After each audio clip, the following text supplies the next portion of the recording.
Oi, eu sou o Marcos e essa é a Toca do Aventureiros. Bem-vindos!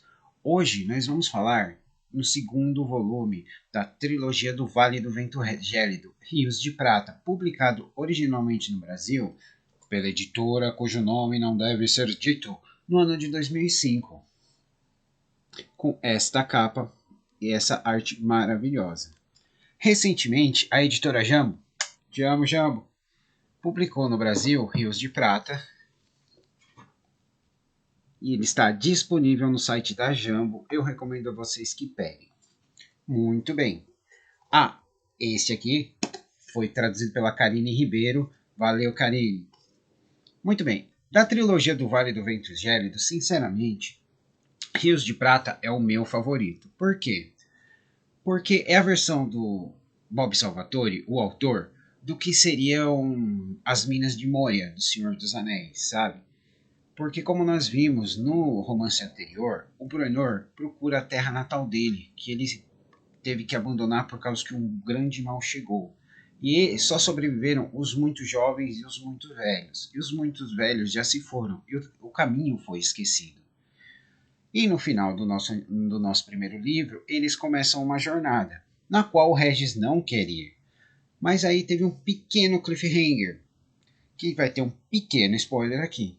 O Regis está sendo caçado por um personagem muito importante no cenário de Forgotten Realms, dos Reinos Esquecidos, Artemis Entreri. Ele está caçando Regis a mando do antigo mestre de guilda dele, o Pachapuk, porque ele quer a joia que o Regis tem, que consegue influenciar pessoas e botar ele em encrenca de volta. Então, o Entreri está atrás do Regis. O Regis vê o Entreri e vai atrás dos nossos amigos, dizendo que ele escolheu ir.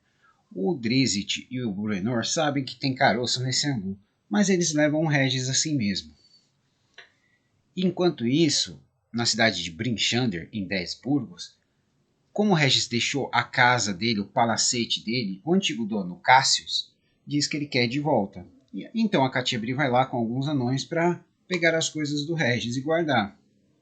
É quando ela conhece o Artemis Entreri e vê como ele pode ser frio e calculista. Ela fica aterrorizada e ela percebe que o Artemis Entreri, apesar de ser um humano, ele é um reflexo sombrio do Drizzt. O Drizzt, que é um elfo negro Droll, que deixou a civilização dele, que é cruel e maligna, para trás e resolveu ser uma pessoa boa, é refletido no Artemis Entreri, que é um humano que escolheu os caminhos da ganância, da morte, do assassinato. Bom, seguindo. Nessa aventura, nós vamos passar por muitos lugares. Um deles, é a primeira parada dos nossos amigos, é Luskan. Luskan é a cidade comercial mais próxima do Vale do Vento Gélido.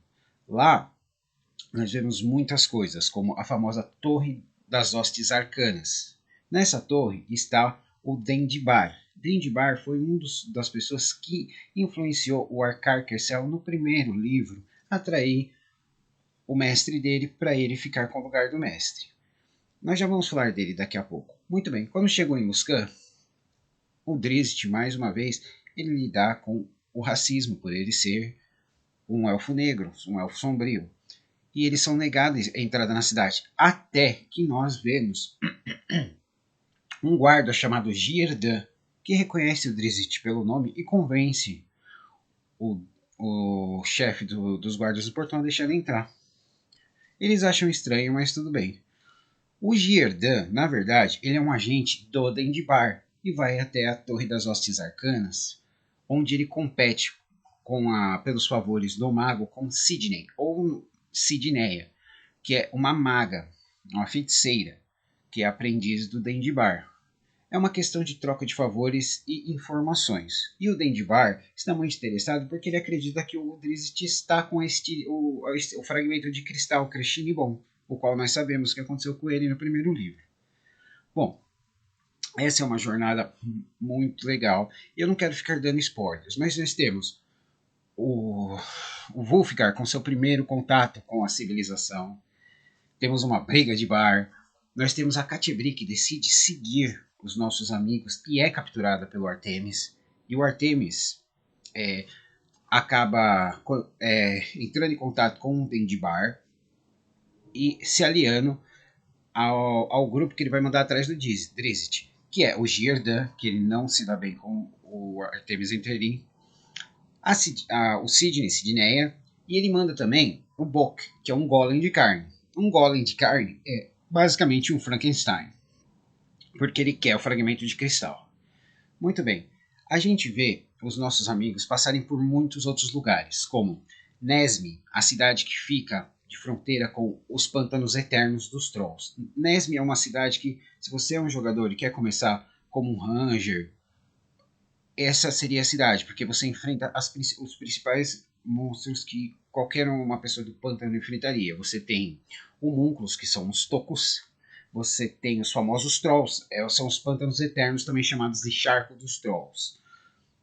E nós temos também a cidade de Lua Argentia e a Ponte de Luz. Lua Argentia é um farol de esperança no norte, onde eles propõem que todos se unam para fazer o bem. E lá nós também conhecemos a dama, a senhora Alustriel, uma das escolhidas da deusa da magia. Ela tem uma pequena interação nesse livro, mas muito importante, com o Drizzt. Nós também vamos conhecer os magos Harpels e a casa deles, a mansão da Era.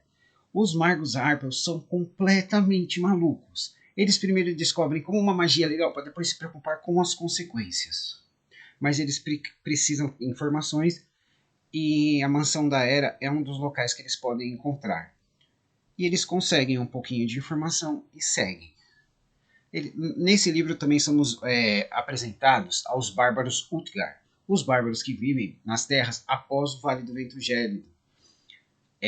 Nós vemos o Wolfgar confrontando as suas antigas visões do seu povo e os seus preconceitos. E nós também vemos a primeira vez que nós temos um xamã no livro do Salvatore.